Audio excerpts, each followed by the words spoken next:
오늘 말씀 제목이 하늘에 있는 우리의 시민권입니다. 말씀을 듣기에 앞서서 생각해 볼 것은 이 제목이 우리의 신앙을 내세지향적이고 때로는 좀 더 부정적으로 의미하며 현실 도피적인 신앙을 연상케 할 수도 있습니다.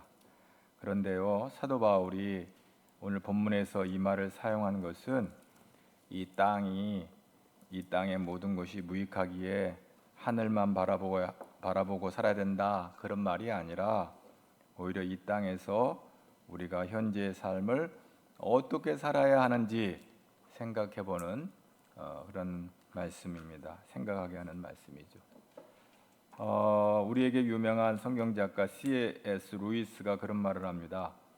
이 세상을 위해 가장 많이 일한 그리스도인들은 역설적이게도 천국에 대해서 가장 많이 생각했던 사람들이다, 이런 말을 하죠. 우리가 하나님 앞에 섰을 때 우리가 이제 장차 그때와 시는 알 수 없지만 이 세상을 하나님 앞에 설 것을 생각하면 함부로 살 수가 없죠. 왜? 하나님의 심판대 앞에 우리가 다 서야 되기 때문에 우리가 반듯하게 하나님의 믿음대로 살아야 되는 것이죠. 로마 제국을 기독교 국가로 전환하는 데 기초를 놓은 사도들은 이 세상에서 누리는 부귀영화의 세상이 아니라 영화로운 천국을 사모하는, 그래서 거기에 사로잡힌 자들이 였다는 것이죠. 그래서 계속해서 C.S. 루이스는 그런 말을 합니다. 천국을 지향하면 세상을 덤으로 얻을 것입니다. 그러나 세상을 지향하면 둘 다 잃을 것입니다, 이런 말을 하는 것이죠. 여러분, 우리가 어떻게 성공적인 이 땅에 신앙생활을 할 수 있을까? 그렇다면 우리 신앙생활의 모델이 될 수 있는 사람이 누굴까? 오늘 본문에서는 사도 바울이 그 멘토의 역할을 자임합니다. 앞서서 우리 가는 길을 가르쳐주고 또 인도해주고 깨닫게 하고 하는 역할을 하나님께 받은 계시의 말씀을 통해서 우리에게 이렇게 갈 길을 인도하는 것을 봅니다. 오늘 말씀 17절을 우리 다 같이 한번 보도록 하겠습니다. 형제들아, 너희는 함께 나를 본받으라. 그리고 너희가 우리를 본받는 것처럼 그와 같이 행하는 자들을 눈여겨보라. 형제들아, 너희는 함께 나를 본받으라. 이렇게 말합니다. 나를 본받아라. 쉬운 일이 아니죠. 굉장히 어떻게 생각하면 교만하게 느낄 수도 있어요. 당신이 뭐가 이렇게 대단한데 당신을 본받으라고 하느냐, 이렇게 말할 수 있죠. 그런데 고린도전서 11장 1절에 보면 좀 더 구체적인 얘기를 하고 있어요.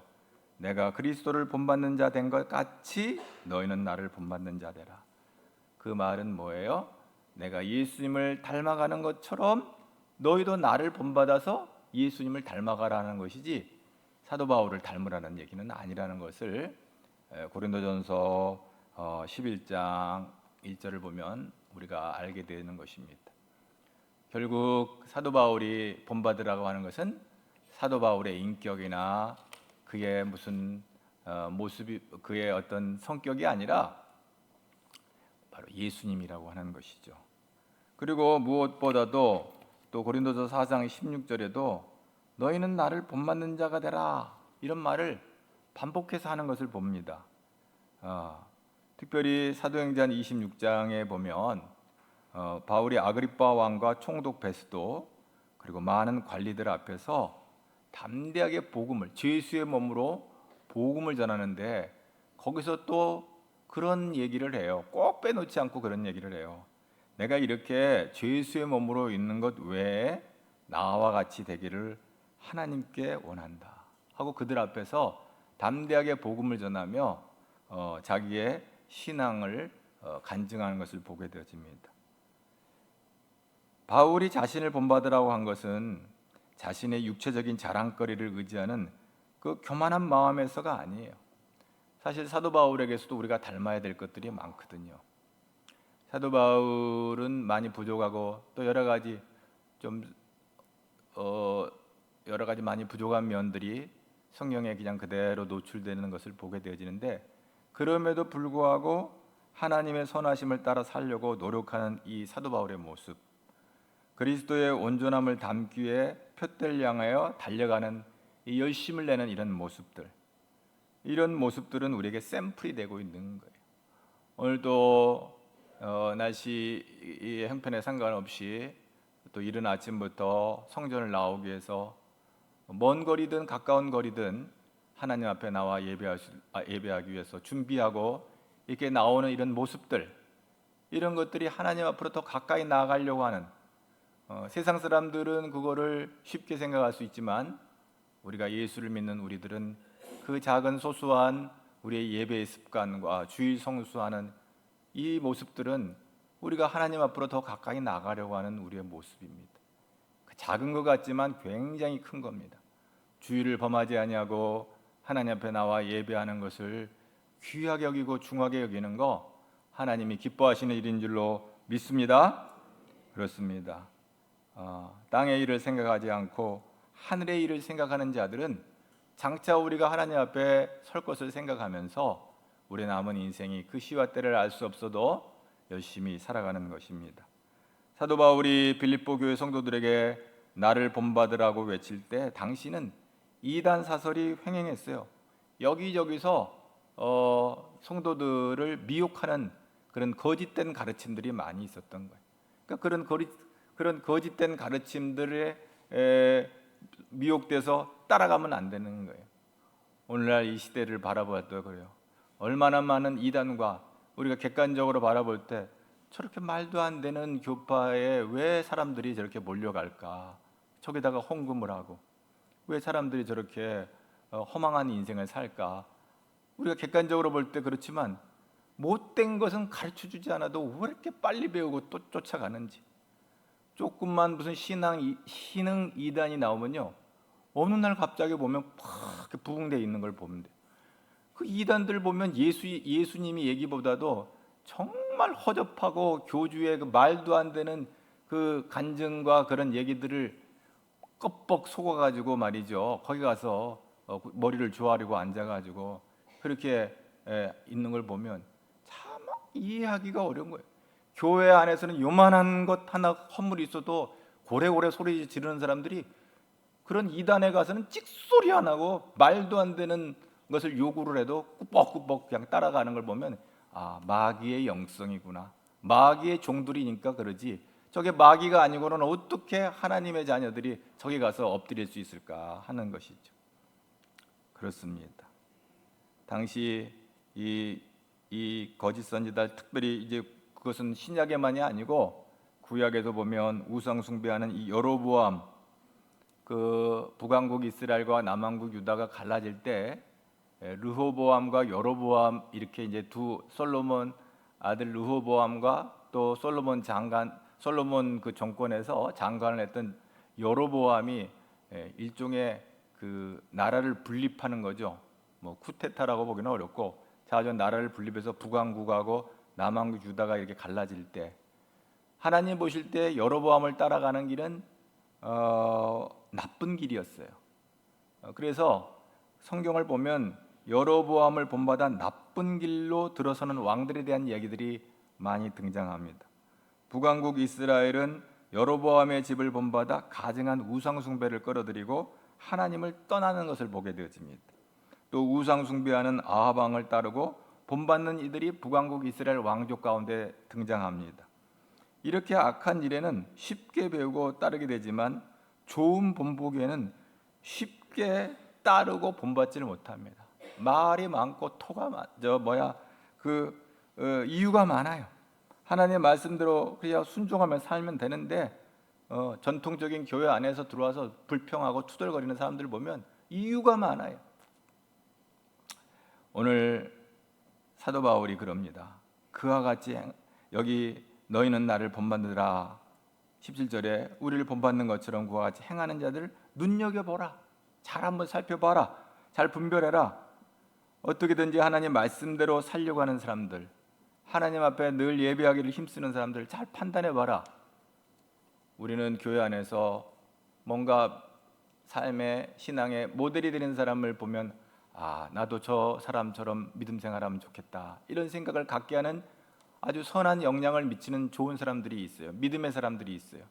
나는 안목에 같이 믿음 생활을 잘해야 되겠다. 이게 참 선한 영향을 미치는 거예요. 그 쉬운 일이 아닌 거예요. 다 사람들이 보고 판단하고 뭐가 좋은지 뭐가 나쁜지는 분별하는데 다 눈여겨봐라. 눈여겨보라는 뭐예요? 교회에 와서 대충 앉아있지 말고 어떻게 예수를 믿어야 하나님이 기뻐하시는지를 좀 생각해봐라. 그리고 너희들 가운데 너희들의 모델이 될 만한 사람들이 누군지를 한번 보고 좀 배워라. 뭐 간단하게 말하면 그런 거예요. 그냥 몸만 왔다 갔다 하지 말고 어떻게 신앙생활 하는 것이 귀한 것인지 좀 생각 좀 하고 교회 좀 다녀라. 아무 생각 없이 그냥 교회 주일 됐으니까 들어오고 나가고 하지 말고, 사도 바울이 그런 영적 분별력이 있어야 된다. 그래서 로마서 13장 11절에 뭐라면 이 시기를 알거니와 자다가 깰 때다 그랬어요. 그건 뭐예요? 이것은 영적인 의미예요. 영적인 의미예요. 자다가 깰 때다. 구원받을 때인데, 그리고 하나님을 예배하고 하나님을 섬겨야 될 때인데 엉뚱한 것에 콧받들이고 거기 쫓아다니고 시간 낭비하는 그런 어리석은 인생 살 시간이 없다. 시편 90편 12절에는 뭐래요? 우리 날 계수함을 가르치사 지혜로운 마음을 얻게 하소서. 그렇게 기도해요. 우리 날이 이제 날이 젊은 사람이나 연세 드신 분들이나 얼마나 우리가 남은 인생을 살게 될까? 좀 생각 좀 해라. 그 시와 때는 우리가 알 수 없다 할지라도 그냥 천년 만년 사는 것이 아니고 언젠가 우리는 이 세상을 떠날 시간이 올 텐데 그 떠날 시간이 언제일는지는 알 수 없다 할지라도 최소한 좀 계산을 한번 해봐라. 언제까지 그렇게 살 거냐? 하나님 앞에서 하나님 보시기에 복되게 아름답게 살다가 천국 가야 되지 않겠습니까? 할렐루야. 오늘 빌립보서 3장 18절 한번 다 같이 보겠습니다. 그런데 그렇게 못 사는 인생들이 있다는 거예요. 다 봅니다. 내가 여러 번 너에게 말할 거 아니야. 이제도 눈물을 흘리며 말하니 여러 사람들이 그리스도의 십자가의 원수로 행하는, 여러 사람들이 나와요. 여러 사람들, 한 사람이 아니에요. 여러 사람들이 내가 눈물로 내가 너희에게 권면하지 않냐. 정말 이렇게 살면 안 된다고. 왜 이렇게 사냐고. 좀 정신 차리라고. 내가 눈물을 흘리면서 너희에게 말할 거니와 여러 번 너희에게 말할 거니와 이제도 눈물을 흘리며 말한다. 빌립보 교인들을 향해서 사도 바울이 안타까운 마음을 가지고 이렇게 말해요. 여러 사람들이 그리스도의 십자가의 원수로 행한다. 여러분, 여기서 등장하는 이 여러 사람들은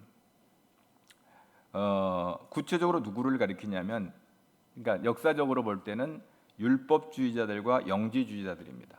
구체적으로 특정을 하게 되면 또 그러한 영향을 입은 자들이에요. 율법주의자들은 원칙주의자들이잖아요. 법대로. 영지주의자들은 뭐예요? 내 생각대로. 아니 이제 좀 우리가 현대 언어로 표현하면 율법주의, 영지주의. 그게 뭔 말이야? 여러분들이 뭐 사전적인 정의를 아무리 찾아봐도 그 방만하게 정의되어진 이야기들을 다 읽으면 그 핵심이 무슨 말이냐? 율법대로는 자기 생각, 율법대로란 말은 우리가 유대교에서 그 유대교에서는 하나님의 말씀대로 살아야 된다고 아주 선한 아주 큰 대의를 맞은 거예요. 율법대로라는 것은 하나님 주신 말씀대로 살아야 된다는 말이 좋은 말이에요. 틀린 말이 아니에요. 근데 말씀대로 율법대로 살기가 어려운데 율법을 강조하다 보면 율법주의자가 되는 거예요. 율법이 요구하는 것을 이룰 수가 없는데, 율법대로 살 수가 없는데 율법대로 하면 이게 위선자들이 나오는 거예요. 이 율법주의자들이 왜 십자가의 원수가 되냐면 자기 율법의 의라는 이 철옹성에 갇혀서 그리스도의 대속의 은혜를 통해 하나님이 값없이 내려주시는 이 은혜를 반대하는 거예요. 율법을 지켜서 구원받을 길이 없는데 그럼에도 불구하고 율법을 붙잡고 있는 거예요. 복음은 뭐예요?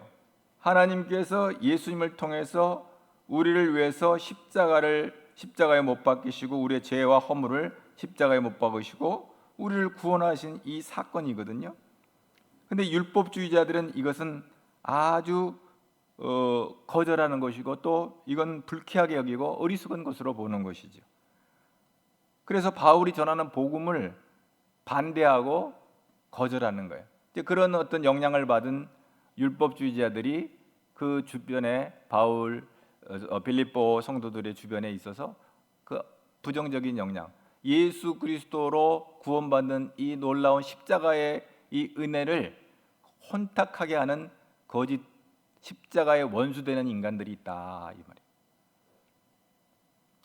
그래서 사실 율법이라는 게 무조건 잘못된 것은 아니고 율법은 죄를 깨닫게 합니다. 율법이 있어서 예를 들어서 간음하지 말라, 도둑질하지 말라, 탐심내지 말라, 그 율법이 있으므로 탐심이 죄구나, 간음이 죄구나, 도둑질이 죄구나, 이거를 깨닫게 하는 거예요. 죄인임을 알게 한 거예요. 그래서 결국은 이것은 우리로 하여금 그럼 어떻게 해야 되나 하고 우리가 살 길이 뭔가를 질문하게 되는 거예요. 왜? 율법 안에만 갇혀 있으면 살 길이 없어요. 왜? 죄값은 사망이기 때문에 그렇습니다. 율법은 사람을 죄인으로 정죄하고 그 결국은 사망이에요. 죄값은 사망이에요. 그런데 우리 예수님은 이제 복음이 필요한 이유는 바로 이제 거기에 복음이 필요한 거죠. 우리의 죄값을 다 감당할 수 없는 우리 인생들을 향하여서 예수님께서 십자가를 지셨다고 하는 것입니다.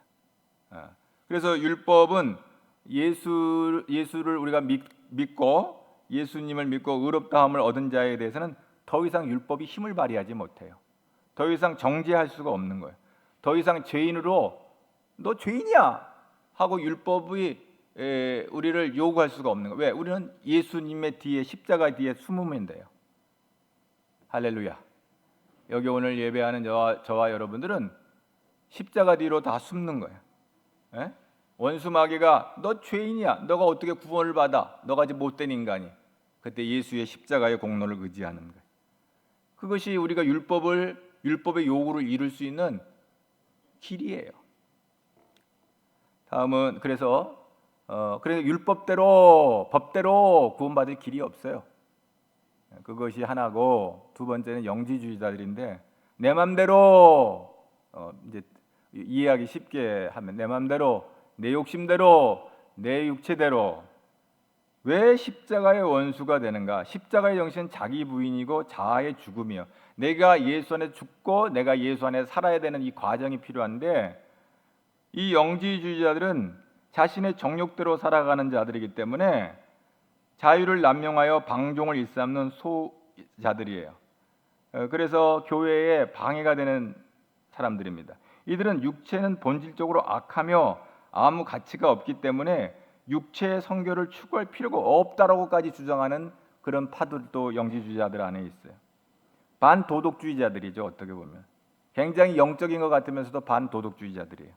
영지주의 사상이 당시 헬라 세계에 퍼져 있었기 때문에 헬라 문화의 강한 영향권 아래에 있었던 빌립보 교인들에게도 이들에게도 이런 영향이 있는 거예요. 육체는 본질적으로 악하기 때문에 가치가 없어. 그러니까 육체의 욕망대로 사는 거에 대해서 별 문제를 삼지를 않는 거예요. 내 맘대로 가는 거예요. 내 맘대로. 교회 안에로 내 맘대로 하면 어떻게 되겠어요?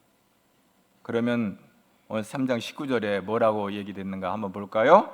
그들의 마침은 멸망이요, 그들의 신은 배요, 그 영광은 그들의 부끄러움에 있고 땅의 일을 하늘의 일을 생각하지 않아요. 사두개파 사람들은 부활을 믿지 않았어요.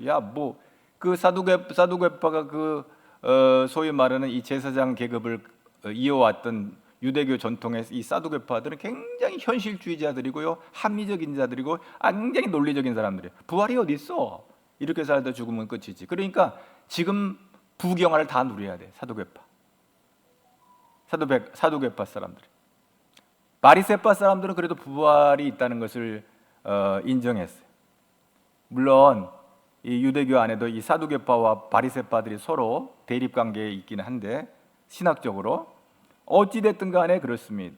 영지주의자들, 내 맘대로, 내 욕심대로, 내 생각대로, 내 뜻대로 안 되면 열받는 거예요. 이런 영지주의들의 영성을 받은 사람들이 교회 안에 있으면 어떻게 돼요? 시끄러운 거예요, 교회가. 자기 부인이 없고 자기 부정이 없는 거예요. 그래서 마틴이라고 하는 그 성서학자의 주장을 정리해 보면 그들의 마침은 멸망이라는 것은 성결한 삶과는 거리가 먼 삶을 살기 때문에 그건 다 망한다. 성경적으로는 다 망하는 일이에요. 두 번째, 그들의 신이 배라고 하는 것은, 이 배라고 하는 것은 자기 배를 채운다고 할 때 자기 배만 부르면 돼요. 자기 배만. 그 배가 신이에요. 다 사람이 먹자고 하는 건데 모든 가치와 욕망이 자기 배에 있는 거예요. 자기 욕심에 있는 거예요. 자기 이익에 있는 거예요. 그거 채우면 남이야 죽든지 말든지 신경도 안 써요. 자기 신이 배라고 하는 것은 그래서 무절제하고 재갈 물리지 않는 절제되지 않는 욕구와 욕망들이 그들의 기쁨이요 소망이에요. 뭐 한 번 살다 죽으면 끝이지 하고 그냥 가는 거예요. 세 번째, 그 영광의 부끄러움. 이제 그 부끄러움이라는 것은 뭐예요? 그들의 그 부도덕한 행위들을 통해서 살지만 그건 다 하나님 앞에 부끄러운 것일 뿐이고, 그러니까 마지막으로 네 번째로는 땅의 일을 생각하는 사람들이죠. 그래서 음란과 부정과 사욕과 악한 정욕과 탐심을 따라 살아가는 자들로 이제 이렇게 정리를 합니다. 예수 그리스도의 십자가의 원수로 살아가는 이들을 보면 결론적으로 그들의 마지막은 멸망. 그들의 배를 자기네 하나님으로 삼고 내 배만 부르면 내가 최고라고 생각하는 것이죠. 땅의 것만 생각해요. 십자가의 원수로 행하는 자들은 천국에 대한 소망이 없으므로 이 땅에 대해서 몰두하는 거예요. 오늘날 현대를 살아가는 많은 사람들 중에는 마치 인생을 경주하듯이 얼마나 바쁘게 분주하게 살아가는지 몰라요. 남보다 더 빨리 성공하고 남보다 앞지르고 더 많이 소유하고 오직 인생을 그래서 즐기려고 하는 것이 인생의 목적인 사람들이 많아요. 그렇게 살다가 어느 정도 시간이 지나고 철이 들면 아이고 내가 뭐 좀 후회하고 참 헛되다, 인생이라는 것이 이렇게 허망하냐 하고 조금 분별력이 있는 사람은 그런 얘기를 해요. 그리고 자기가 그렇게 살다가 나의 마지막이 결국이 어떻게 될까를 좀 생각하는 사람들은 어떻게 생각할까요? 이렇게 살다가 죽으면 다 끝인가 인생이? 뭔가 허망한 생각이 밀려오는 것이죠. 여러분, 오늘 우리는 속도를 줄이고 이제 잠깐 이 자리에서 우리는 주님을 바라보는 여러분 되기를 축복합니다. 왜 그래요? 20절 빌립보 3장 20절 그러나 우리의 시민권은 하늘에 있는지라 거기로부터 구원하는 자 곧 주 예수 그리스도를 기다리노니. 우리의 시민권은 어디에 있다고요? 요 말 우리의 시민권은 하늘에 있다고 하는 어마어마한 말을 하고 있는 거예요. 빌립보 교인들에게서 충격적인 얘기가 아닐 수가 없어요. 근데 이 말이 왜 기가 막힌 얘기냐면 BC 31년 악티움 전쟁에서 그 로마 황제 옥타비아누스가 안티누스를 무찌르고 그 공로로 말미암아 이 빌립보 시민들이 역할을 했어요. 옥타비아누스에 큰 도움이 됐어요. 그래서 이 빌립보 시민들에게 무슨 특권을 주냐면 로마 시민권을 주었어요. 그리고 자치권을 부여했어요. 빌립보의 많은 거주자들은 로마의 시민이 되어 로마인들이 누리는 권리와 특권을 누리게 된 거예요. 지금으로 보면 굉장히 영광스러운 지위를 얻은 거예요. 그 로마의 시민권이라고 하는 것은 그 당시 로마 제국에서 이방 지역에서의 로마 시민권의 자격을 준다고 하는 것은 어마어마한 특혜가 되는 거예요. 그러니까 지금은 요즘은 잘 모르겠지만 1970년대 때 이민 가가지고 미국에서 영주권 받고 시민권 받고 영주권 받으면 그거 어마어마한 권리를 취한 것처럼 보여요. 그렇게 영광스러운, 지금 이 로마에서의 시민권은 굉장히 영광스러운 거예요. 그런데 사도 바울이 그 틈에 빌립보 시민권을, 그 로마 시민권을 가지고 있는 빌립보 교회 성도들에게 뭐라고 얘기하냐면 그것에 만족할 것이 아니고 너희들은 그것보다 더 귀한 너희들의 시민권은 하늘에 있다. 하늘에 있는 시민권을 얘기하는 거예요. 그런 게 있어요? 천국의 시민권을 얘기하는 거예요. 할렐루야. 로마의 시민권은 그 결국은 멸망이고 죽음으로 끝나면 휴지 조각으로 끝나지만 하늘의 시민권은 영생입니다. 할렐루야. 이 소망을 얘기를 하니까 빌립보 교인들이 눈이 번쩍 이고 놀라운 이야기다 하는 것이죠. 그렇습니다. 바울은 육신은 땅에 거하고 있지만 실제적인 시민권은 하늘에 있다는 말로 성도들은 이 땅에 나그네로 살지만 우리가 장차 본향 하나님의 집이 우리의 집이 되는 거예요. 아버지 집에 돌아갈 본향으로 돌아갈 날이 온다. 그 시민권을 누릴 시간이 오는데 그러나 우리는 이 땅에 살면서 하늘의 시민권을 가진 자로서 하나님 앞에 부끄럽지 않게 살아야 된다. 왜냐하면 그 영예로운 시민권을 가지고 있으면 그 영예에 해당하는 권리와 의무가 있는 거예요. 로마 시민권이 얼마나 많은 특혜가 있는지 말로 할 수 없어요. 특별히 사도 바울도 로마의 시민권을 가지고 있었던 사람이지만 어마어마한 이 땅에 살아가는데 유익한 특혜가 있는 거예요. 그러나 영원한 천국에 대한 시민권을 갖는다는 것은 그건 복되고도 복되고 복되고도 복된 일인 줄로 믿습니다. 그렇습니다. 그래서 베드로는 그래요. 우리는 이 땅에 나그네로 살지만 그래서 하나님의 백성으로 살기 위해서 우리 육체의 정욕을 컨트롤하지 않으면 안 된다. 영지주의자들은 내 마음대로 내 육체 내 본성대로 살 수가 없다.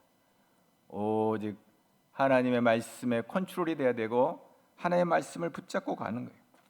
하늘의 시민권을 가진 자들은 현재는 이 지상에 머물러 있으나 이제 머지않아 우리가 저 하늘 본향에 우리의 집에 하나님의 나라를 유업으로 얻을 날을 기다리며 나아가는 것입니다. 우리는 천국 시민권을 가진 사람이에요.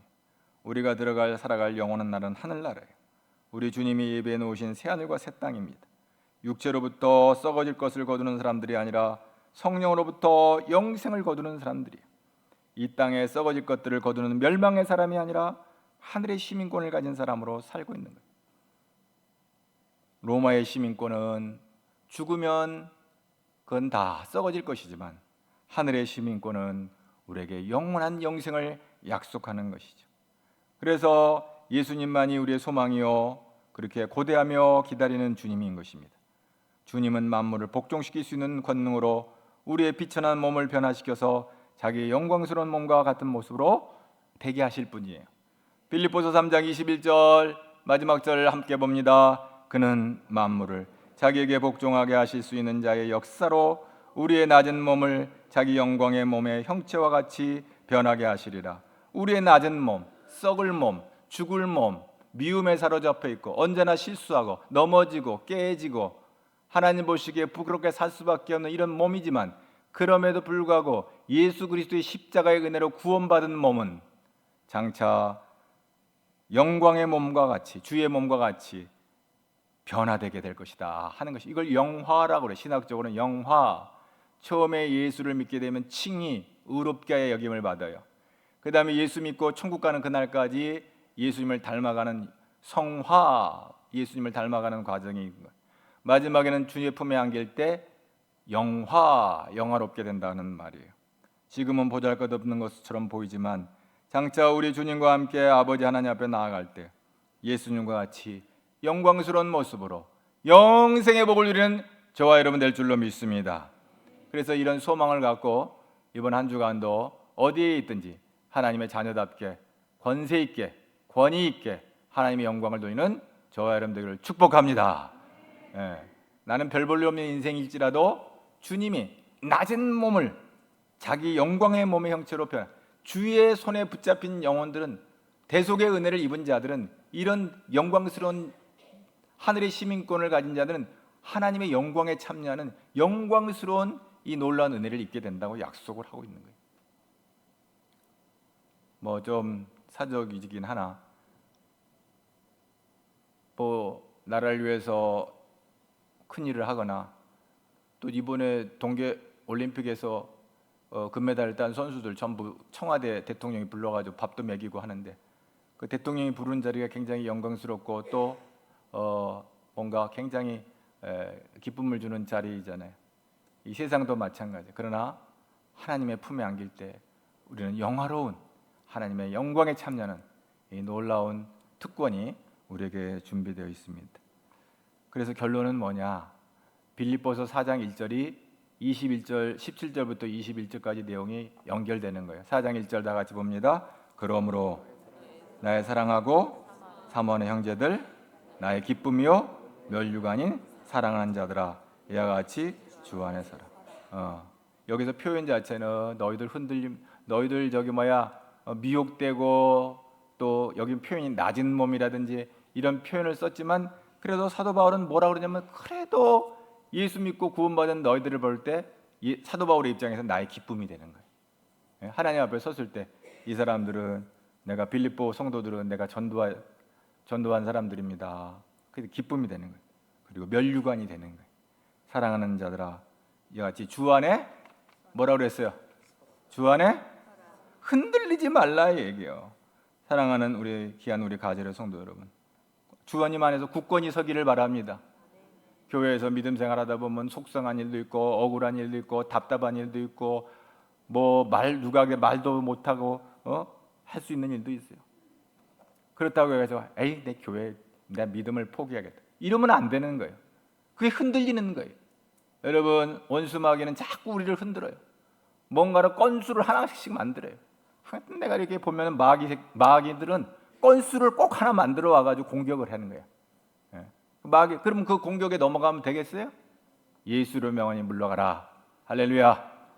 그렇습니다. 우리는 흔들리지 않아야 돼요. 세상의 즐거움도 잠깐, 세상의 괴로움도 잠깐. 우리는 주님을 사모하고 우리 남은 인생을 주님을 바라보고 달려가는 저와 여러분 되기를 축복합니다. 옆 사람에게 이렇게 인도합시다. 흔들리지 맙시다. 오늘 말 이렇게 해놓고 또 예배 끝나고 와가지고 막 흔들리면 안 돼요. 왜냐하면 교회에서 같이 일하다 보면 속상할 때도 흔들릴 때가 있다. 그거 흔들리면 안 돼요. 그게 주님 안에 서는 거예요. 주님 안에 서라. 천국을 소망하는 우리들인데 주님 안에 서라. 흔들리면 안 된다. 굳건하게 서라. 이렇게 우리에게 권면하고 있습니다. 그래서 오늘도 사도 바울과 같이 예수를 닮아가는 사도 바울과 같이 우리도 사도 바울의 그런 모습을 닮아서 주님의 뒤를 따라 천국을 향해 한 걸음씩 한 걸음씩 힘차게 달려가는 저와 여러분 되기를 축복합니다. 할렐루야. 하나님 감사합니다. 오늘도 이른 아침부터 몸을 준비하여 우리의 몸과 마음이 주 앞에 있게 하시고 예배하게 하시니 감사합니다. 위로부터 내시는 큰 은혜와 능력을 공급받아서 마귀의 종로로 타지 말고 하나님이 기뻐하시는 종이 되어서 교회의 기쁨이 되는 주의 백성들 다 되게 하여 주시고 몸된 교회가 더 든든히 서가고 부흥하는 일에 힘을 쓰는 자들이 되게 되어 하시며 한 영혼이라도 하나님 앞으로 인도하는 데 열심을 내서 교회를 든든히 세워가며 영혼구원의 사명을 감당하는 귀한 성도들 다 되게 하여 주옵시고 주님 부르시는 그날까지 우리가 주님을 닮아가며 저 영원한 천국을 향해 힘차게 나아가는 믿음의 아들 딸들이 다 되게 도와주시옵소서. 예수님 이름으로 기도하옵나이다.